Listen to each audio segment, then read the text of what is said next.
Alright, family. I want to know what you gonna do for us right now. One of my favorite MCs, Killer Priest, gave me permission to use all his music. So that's what I'll do. Yep. Talking about our plight. This whole week, buildings with no heat. No lights, gas pipes, no leaks. All right, family. So welcome back. This is for the second half of the show. Thank you very much for those who tuned in, who commented. Really appreciate that. Really appreciate the support. So I wanted to talk about too, man, and kind of make the connection that there's a spirit right now that's reverberating around the planet right now with in regards to us. I'm not talking nobody else. I'm talking about us right now as a black people. We are now, as black Americans, are now looking at, ways where we can unify. We're unifying in different ways now. We're building businesses. We're starting to build bridges. We're starting to come together on all levels. But we're understanding the overall need for an economic unity, an economic togetherness. And that's what's important. Not so much what I do or what you do as the next person, that person over there, but what we do collectively in one mind. We don't all have to agree. If we all agree, then we'd be like Springfield, Illinois, Springfield and The Simpsons. We would just be the followers, the lemmings. Hey, that guy got a big head. Yeah, he has a big head. Yeah. That's how people are here. That's how the real Americans are here. Okay? So, I think now, man, we're starting to really understand the need for unity. We got to continue to drum that home that we don't all have to agree. Malcolm X used to stress this point profusely, the last couple years of his life, that you can be a Christian, you could be a Muslim, you could be whatever religion or whatever spirituality you profess to be, you could be that. That's fine. Because our plight is not about what religion or spirituality or ideology you carry for yourself. It's not about that. Our plight is that, irregardless of that, you black. That's our plight. You black. You're not being shot dead by the police, lynched and hung and all that stuff, degraded because you're a Christian or a Muslim or this, that, and the third. All that's happening because you black. That's the point. So let's figure out how to unify so we can stop the terror, so we can not only evade it, but fight it in a way that insulates us, that protects us. But we can't do it with one person trying to do it over here, one person cozying up over here, and nobody's really thinking in a cohesive manner. Now, Dr. Neely Fuller said, and if you don't know him, look him up. Dr. Neely Fuller said black people should stay far away from each other as much as possible. That's how you avoid racism, unless you're coming together to discuss something constructive. If you're not talking about building something in your community, ways to make money for your family or investment or building in some constructive manner, if you're not talking about that, then there's no need for discussion. Because, now we're leaving ourselves open to be victims of something. And I think that makes a lot of sense. So the point I'm making here is it's just not happening. This overall, I call it a spirit, but it's a vibe. It's an overall shift. It's an overall shift that's happening where slowly but surely the negativity and the taboos or the difficulties that once stunted us as black people of being able to work together and come together and build is starting to go away, and we're starting to actually do that. How do we know? Because it's reverberating, because it's happening in other countries. The black man always basically is the progenitor, the spiritual force of the universe that gets things going. And the fight for our liberation has reverberated around the planet. We know growth is happening. We know change is happening. We know Change is coming. We know prosperity and a bright future is coming because we got it popping here in the mid 1800s, and now throughout that annals of time, throughout the liberation of the African countries from the former colonizers, throughout our fight for liberation here in this country, it's now happening on the continent and at a way that is not even happening here. They use social media more there than we do here, okay? They have a much bigger, because there are almost 1 billion people on the continent, okay? But I also pay attention to what's going on, and because I understand the power of the black man, the power of the black woman, the power of blackness, period, because I understand the power, because I understand it, what I do is now watch the reverberation. I watch the effect of it, and it's happening across the globe. And it's been happening for a while. It's now becoming more exposed. It's being seen. So I come across a few speeches by brothers and sisters on the continent, and you have a few presidents over there. And I think I spoke about this with my brother Pensameka from Lagos PHX. We talked about the rise of the African I won't say African presidents, but these presidents in these different countries in Africa who are now speaking power to truth, who now have something to say, who are now saying we have to unify. They're extracting all of our wealth, all of our riches, and they're selling it back to us. We are consuming our own creations. They're coming in, taking what we have here in the soil and the dirt, going over to their countries, processing it, and selling it back to us.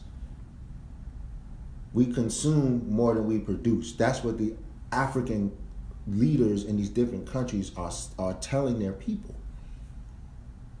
And they're waking up. Their scholarship is rising. You're talking from the north of the continent all the way down to Julius Malema and them in South Africa.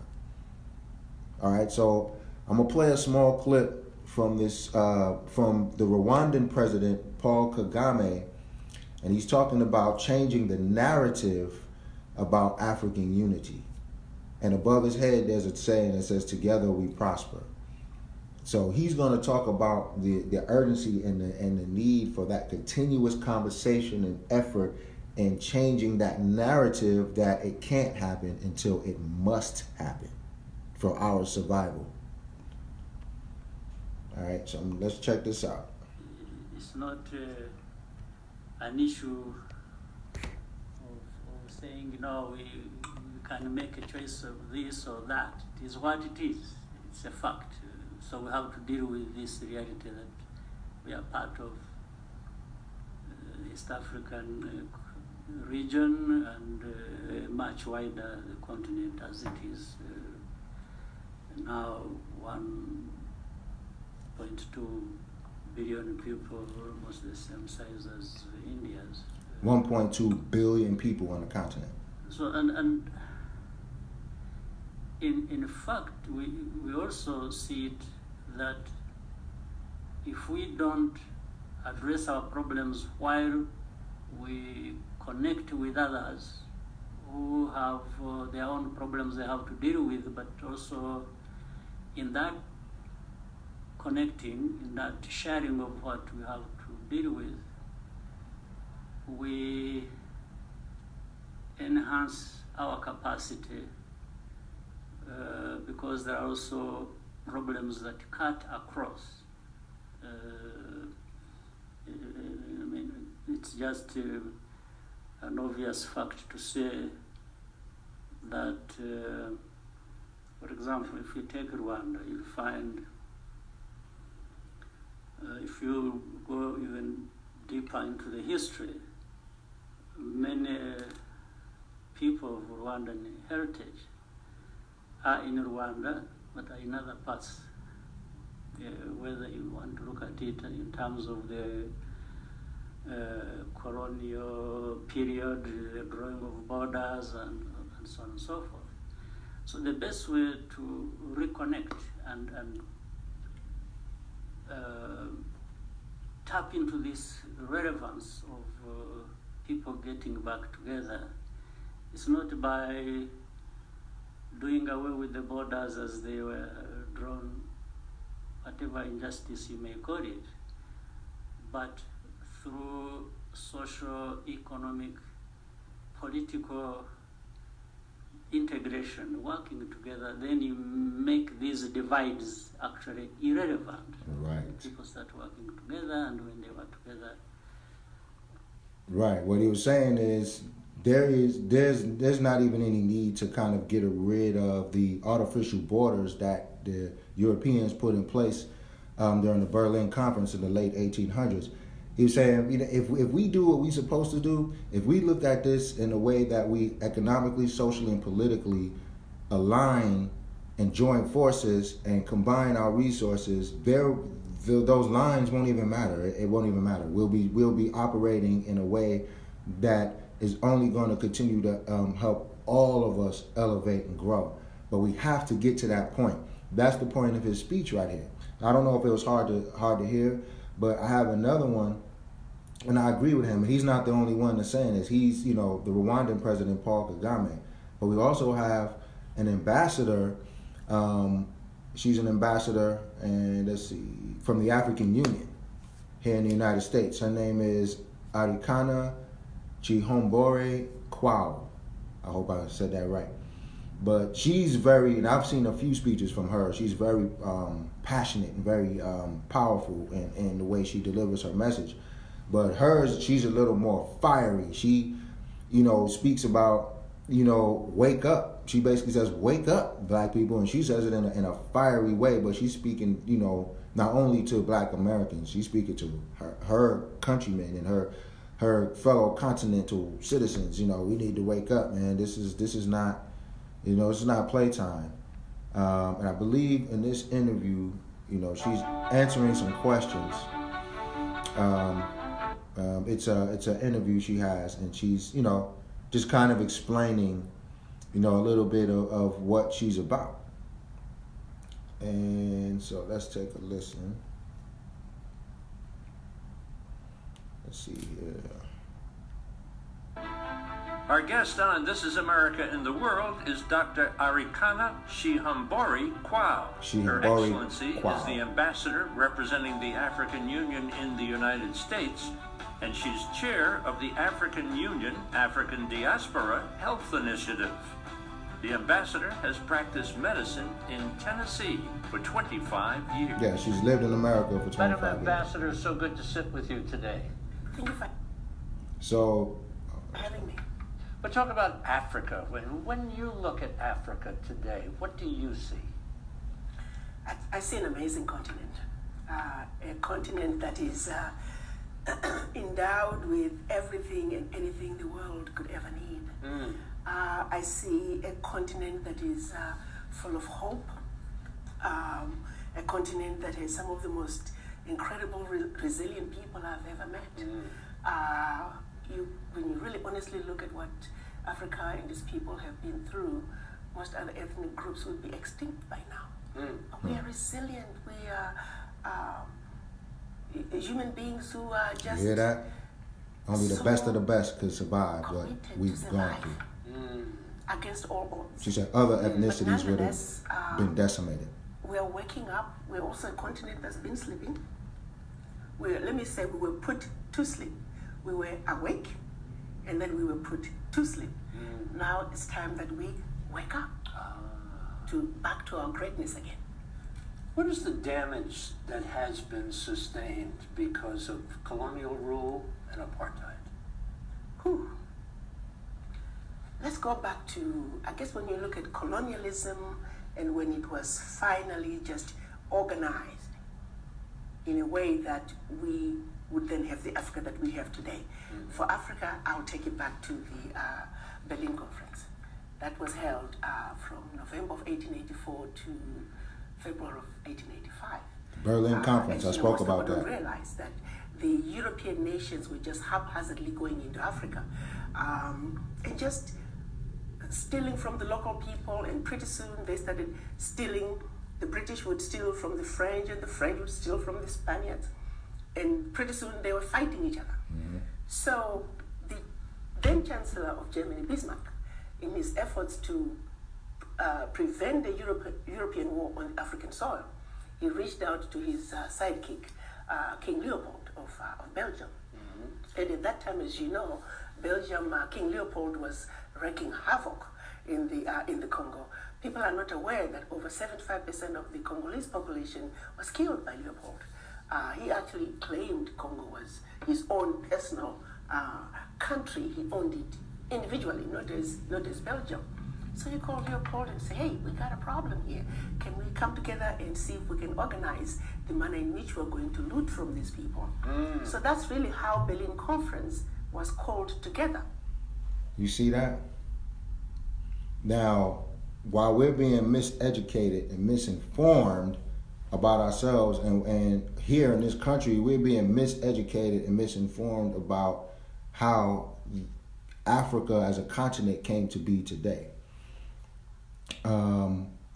And you see how I can't even come to the right words, but you see how the maliciousness in which and the utter temerity of this group of people to sit in a room, and because they couldn't get along on a land that wasn't even theirs, they were fighting each other. That's why the Berlin Conference came about, because the French and the Dutch and the Spanish, they were all fighting each other. She just said that.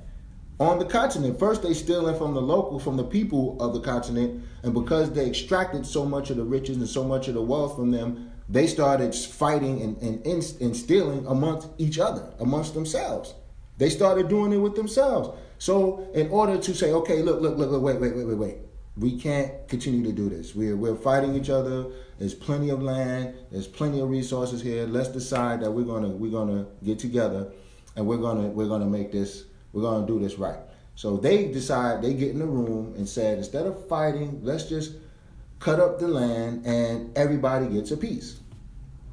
They all said, sounds good to me. So that's what she's talking about, the Berlin Conference, where Africa now these artificial borders. So you have a president of Rwanda, you have a leader of Nigeria, of the Cameroon, of Guinea, New Guinea, San Tome, Mauritania. You have all of these different countries. Then you have the Congo, then you got Angola and the Zambia and the Gambia.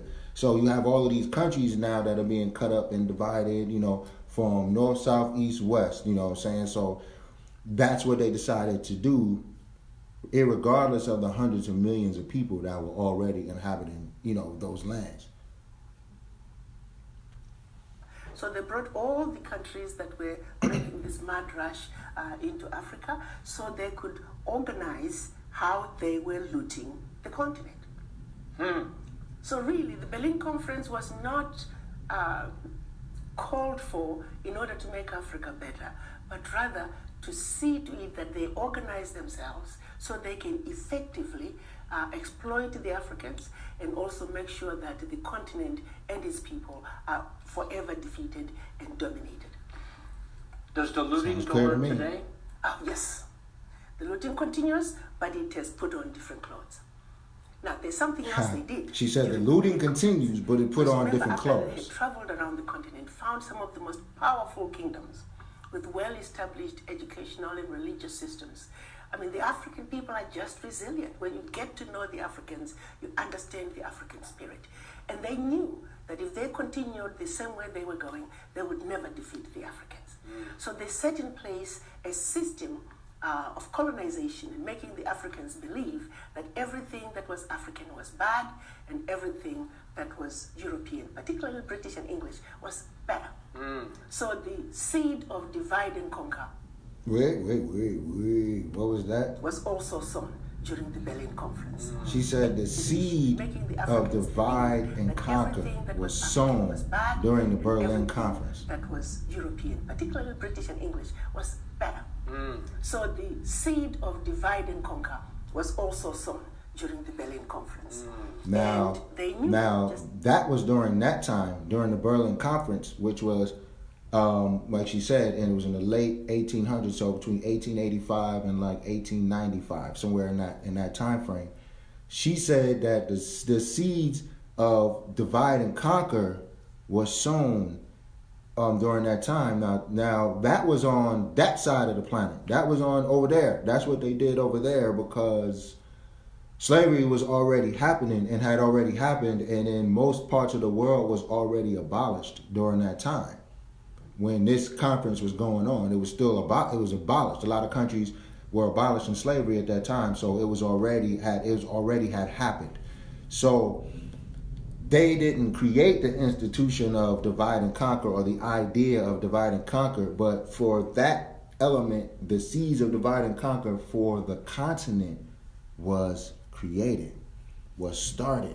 It was already happening over here in North America. We already had the divide and conquer thing going on over here. We had the house slave, the field slave. We had the light skin against the dark skin. We had the woman against we already had that going on here.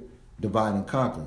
We already had it going on here. But over there, it took a whole nother context. Why? Because we were people extracted from there, brought to a strange land. These were people conquered and colonized on their land. Big difference. Big difference. Being cut off from the very land that your feet continue to walk on. Much different when you're pulled away and put on something else. Now you're a stranger and you got to figure it out. But how is it done to you psychologically when on your own land you are taught to hate your own land?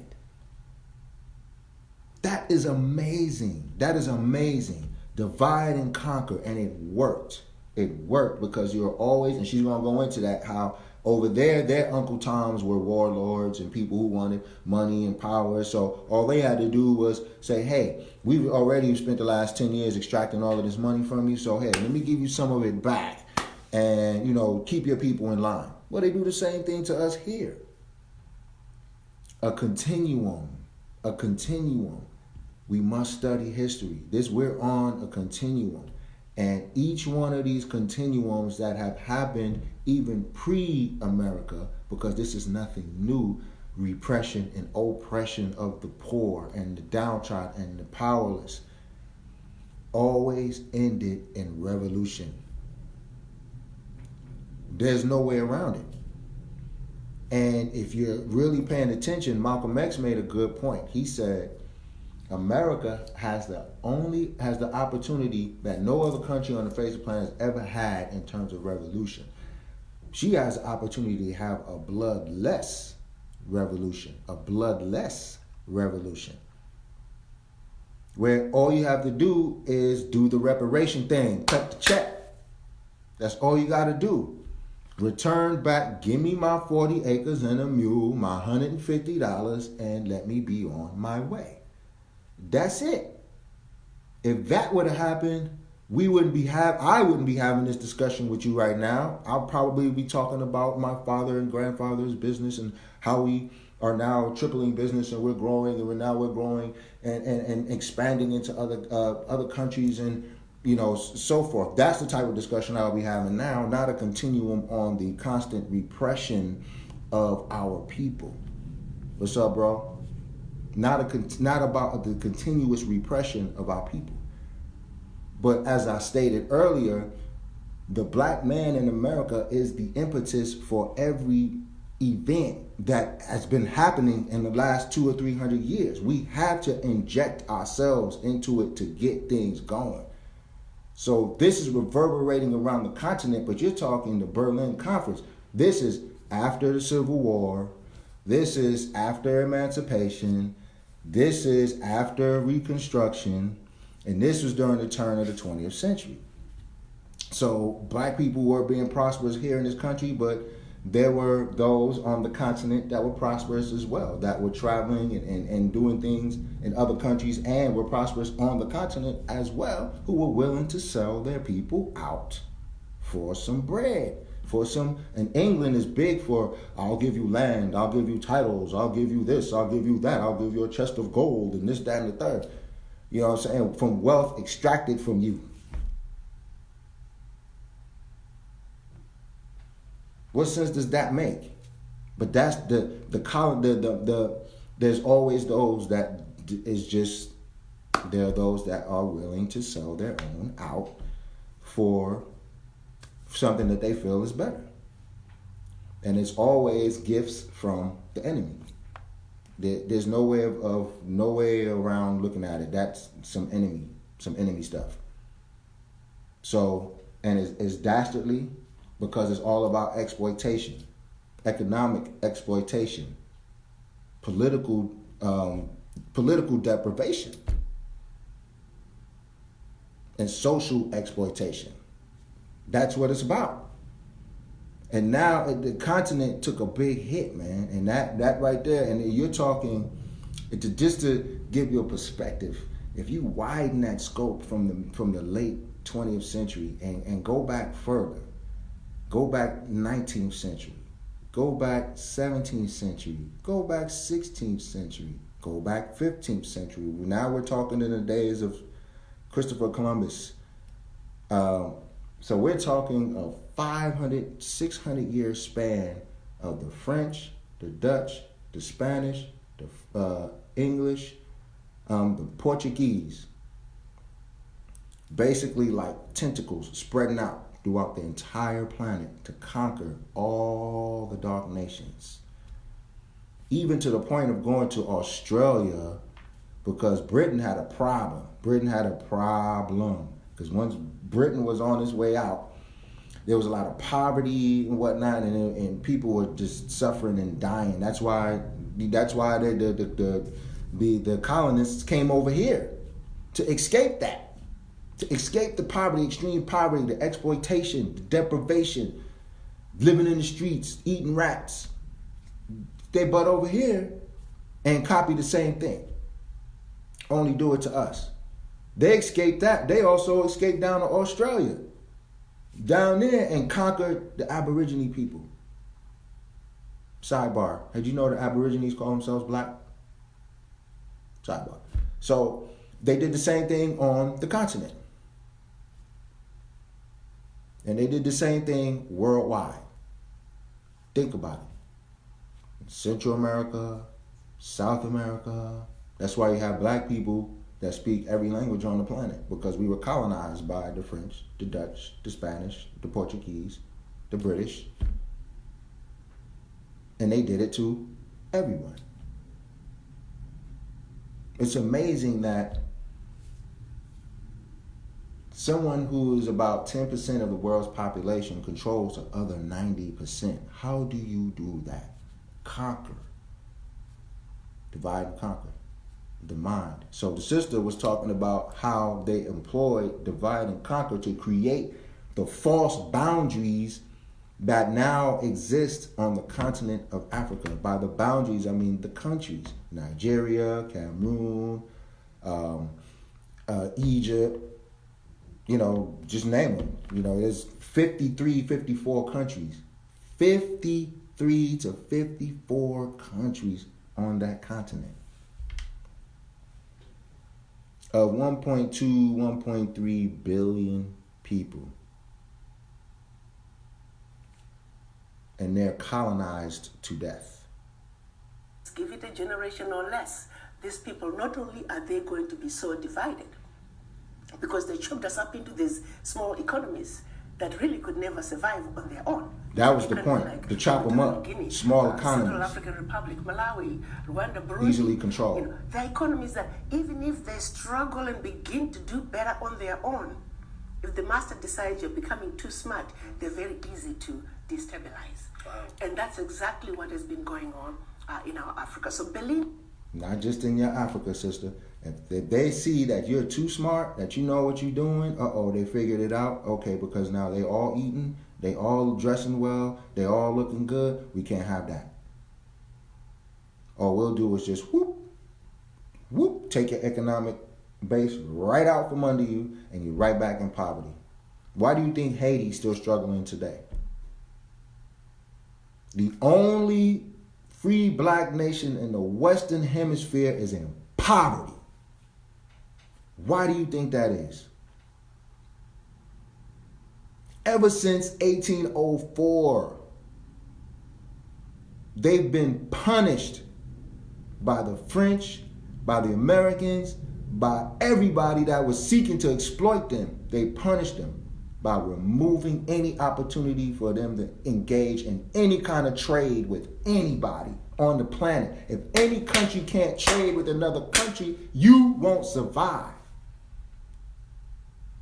But yet they want to look at them and say, what's wrong with those people? Why are they like that? But no one wants to look into the history and say, this is what happened. This is why. It's not an excuse. It's history. It's what happened that led up to these conditions. Why do you think Africa is poor?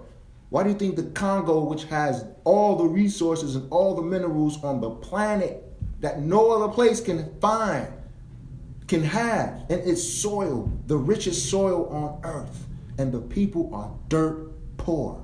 This cell phone that I'm using right now has a material in it from the Congo. It's in the cell phone to help it operate. Man, Black Panther, y'all should check that out again. That stuff they was using, that's interesting. Well, anyway, I'm sure that was probably in the Congo region of the continent anyway.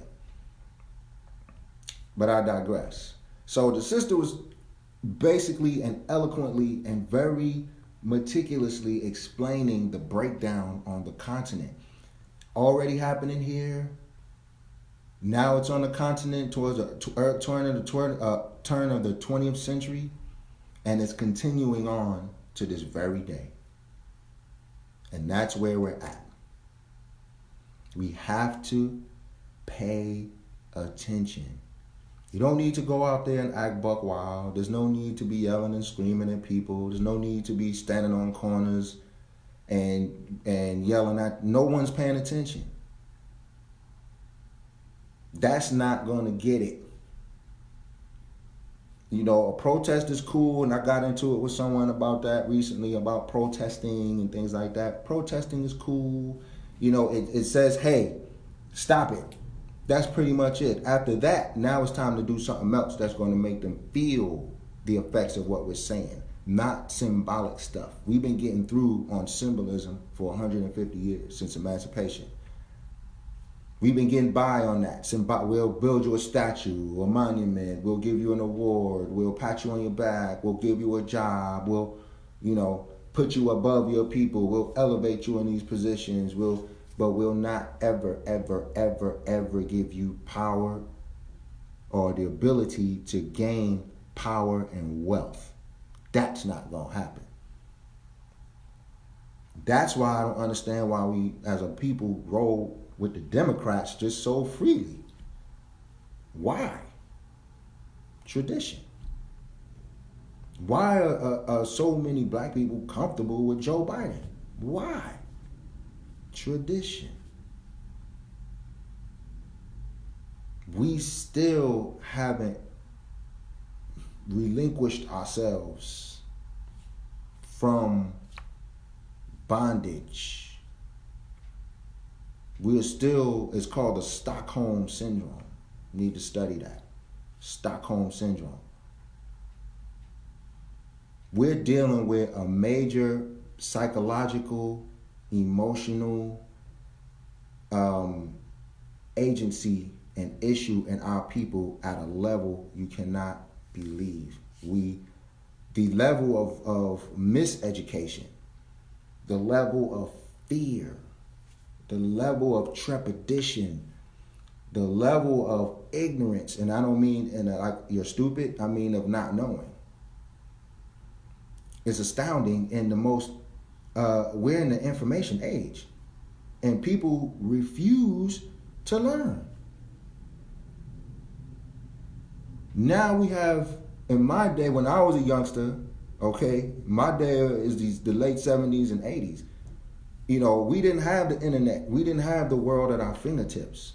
So anything that we wanted, we had to seek out. We went to the library, pulled a card, we had to use the card, the book. There was no looking it up on the internet, boom, it's right there. Oh, the book is not here, we'll have it here in 2 days, boom. Or forget the book, I go on Wikipedia and find out whatever I want to know, YouTube it. That's the thing today. We have so much information at our fingertips and we refuse to take advantage of it collectively. We're doing it in bits and pieces and it's happening, it's starting to coalesce, but I'm going to continue to drive home the importance of it. I even started engaging myself and brought myself to this point because I see the urgency. And I'm not what you would call a scholar, but you know, I don't have a bunch of letters behind my name. I'm a concerned husband, father, citizen of this country who's concerned about myself as a black man, who's concerned about the safety of my family, who's concerned about the safety of my sons, my daughters, and concerned about my personal condition and the condition of my people. That's who I am. And I'm just able to articulate that in a way that hopefully resonates with you. That's the whole point. It doesn't matter. We don't need leaders. We don't need someone. I don't need nobody to stand up for me. I don't need anyone to stand up for me and speak for me. I'm a man. I can speak for myself. And that's the point where we need to get to. As a people, we need to say we are this and we can speak for ourselves. Divided as we may be in ideologies and divided as we may be, you know, in how we see things, that's fine. But if you're not thinking as a black person and how we need to elevate as a group, if you don't see that in this day and age, like Malcolm X said in the 60s, well, I'm sorry for you. I really am. I love you though. But you got to move out the way and let the rest of us who are willing to get into work and do the work and build the bridges and get it done so our next generation could just walk into it and make it even better. And then the next generation could walk into it and make it better. If you ain't willing to do that, okay, just stand to the side and let the ones who want to do the work do it. And don't have any Candace Owenses out there, or all these other people, all these other people, these black people in these positions who go against everything that even the most common black person says we need help with. You got some other black person put in position to say, shut up. That's a Candace Owens. That's just one example. I don't even want to name the other ones that I do look at because I want to see what they're saying. Even her. If you know anything about Angela Rye or Candace Owens or Joy Reid or all these other people put in these positions, pay attention. And it's black women too. Pay attention. Pay attention. So this is kind of like my movement is kind of a clarion call for the black man to stand up and say enough is enough. Am I perfect? No, man. Far from it. I have my flaws like everyone else. But I feel I have something to say and I'm going to deliver the message. I manifest everything that's in me outwardly. Because that's the mission. We're not supposed to live for ourselves. We're supposed to live for others. And it took me a long time to get to see that. And that's why I'm here today. But there should be 500,000 people like me. Imagine if there was. How much further we would be.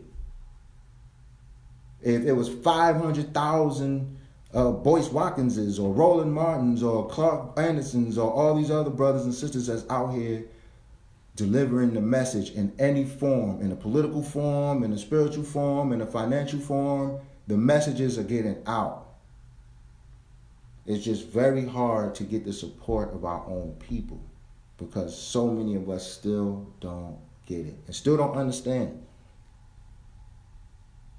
And to those I say, hey, get in where you fit in or just step aside. I still love you. There's no judgment. I'm not here to judge. I'm here to work. It took me a long time to even get to that point to understand I'm here to work. It's not about me. So this sister's delivering this message because she sees it in a global way. She is an ambassador for the African Union. Conference, people don't realize it was designed to see to it that the Africans are forever defeated. So for those who turn around and say, but Ambassador, don't talk about the Berlin Conference, it was a long time ago. And I'll say, as long as we have a country called Malawi, a country called Zimbabwe, a country called Central African Republic, all the African countries really for that matter, Berlin Conference is alive and well. Because that which they set out to do 123, 24 years ago, it's still in place. Nothing has changed.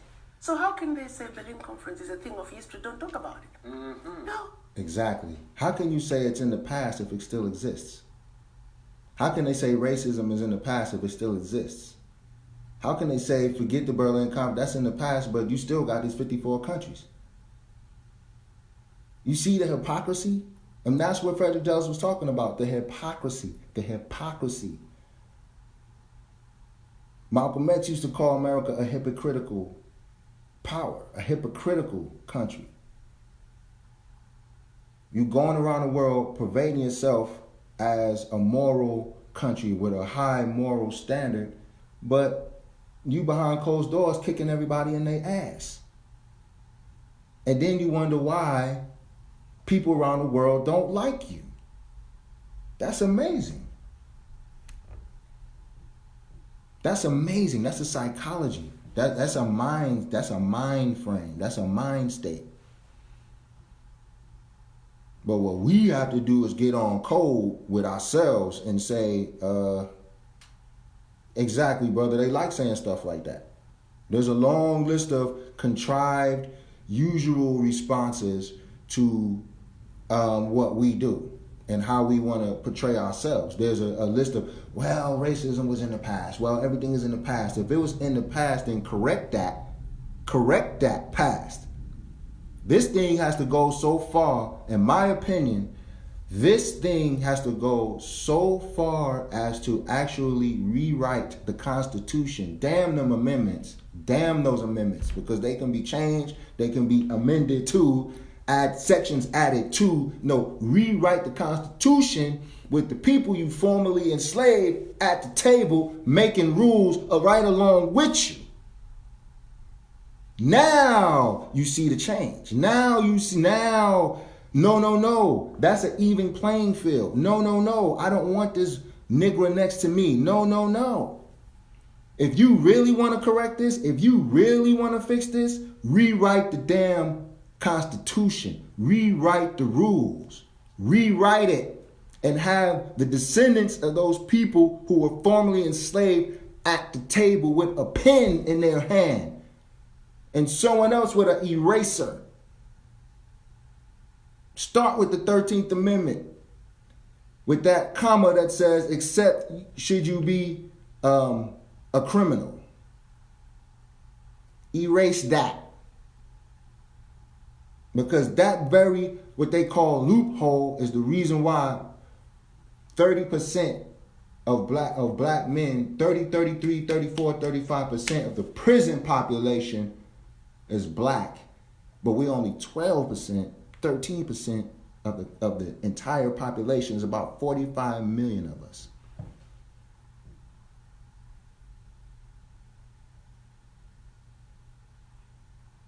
We have to pay attention, y'all. Playtime is over.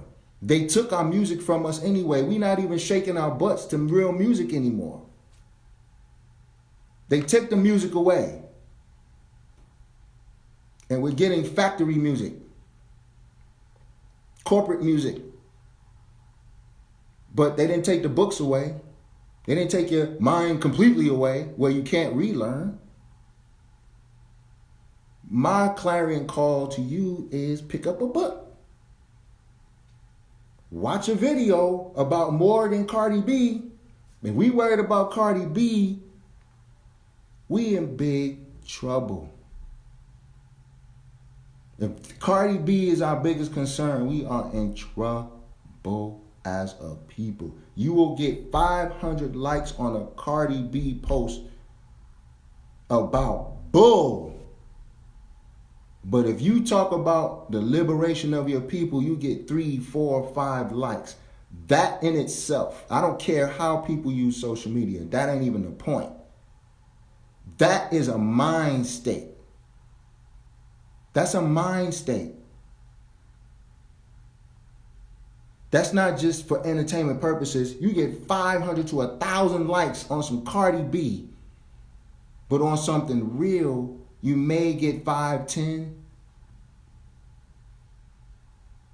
That's a mind state, y'all. That's not just, oh, how we use the internet. It's beyond that. That's a mind state, because you still don't pick up a book. You still won't read. You still won't study. You still won't observe the world in a not only objective but subjective manner. You gotta feel it. If you refuse to say there's something more than this, or refusing that call, because like I said earlier, God talks to us. The Most High talks to us every single day. We don't listen. If we listen to that voice, get rid of the fear. It don't matter what people say. It don't matter what people do. It don't matter how they even look at us. It doesn't even matter. Who cares? What are we doing to better ourselves? That's the point. And I love Dr. Arikana because she does it in a way where she's being very calm and eloquent with this interviewer. But I've seen her on the stage where she was damn near cussing because she was speaking with so much fire and power. That's the whole thing. She speaks with fire and power because it's not even so much about the oppressor and the enemy. It's about what the hell is wrong with us and what we need to do. Because if we adjust the needle, the world will be adjusted. You will see the world react to what we do. Period.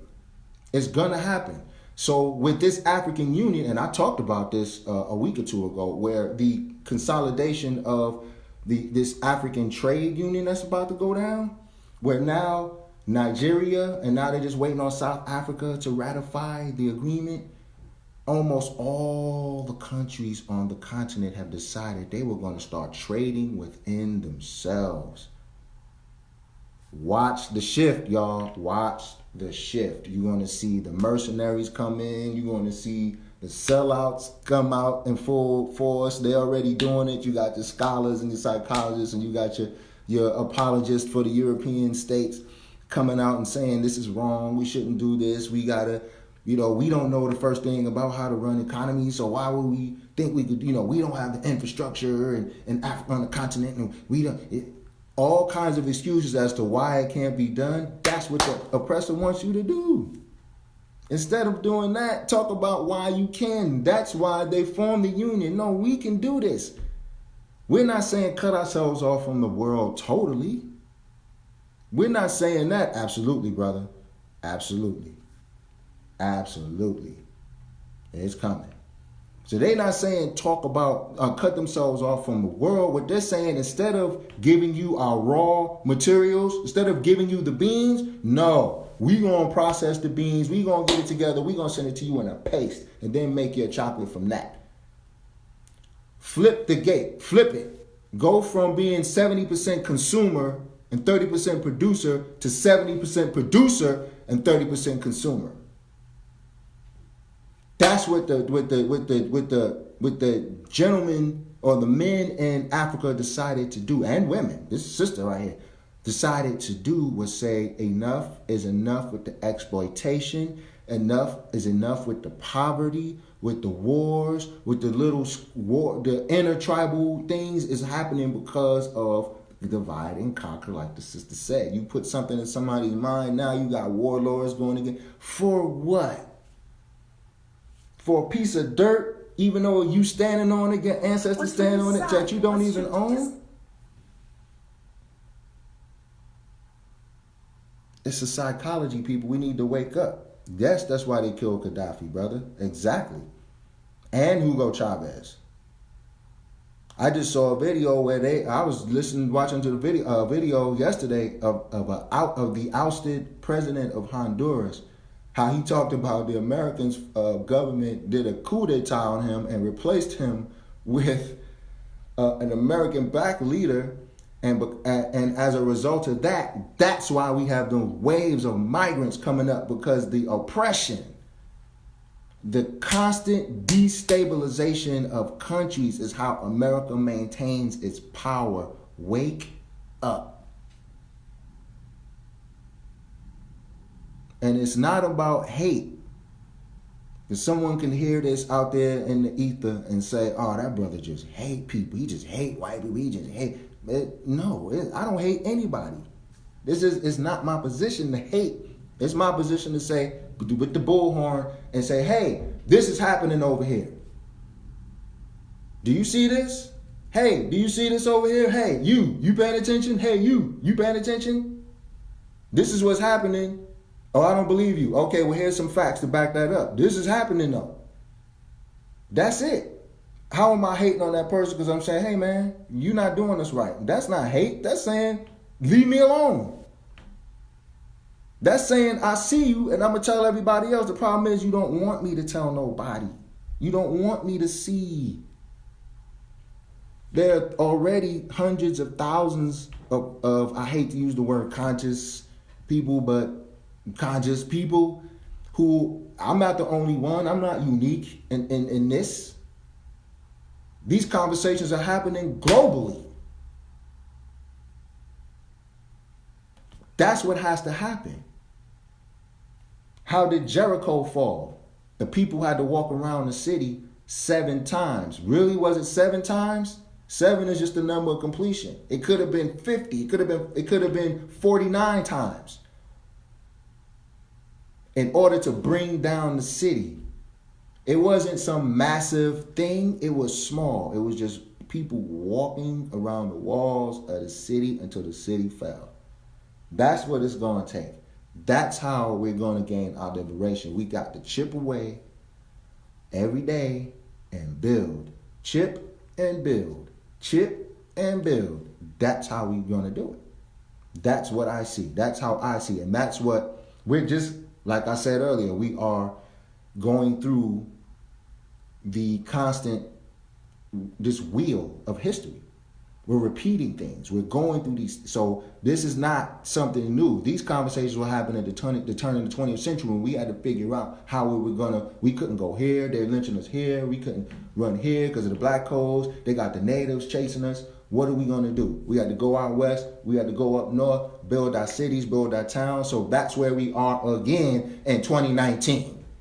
We in Phoenix, where we got to build our own economy here because we are 5-6% of the population in this entire state, and we have nothing that represents anything about us here in this state.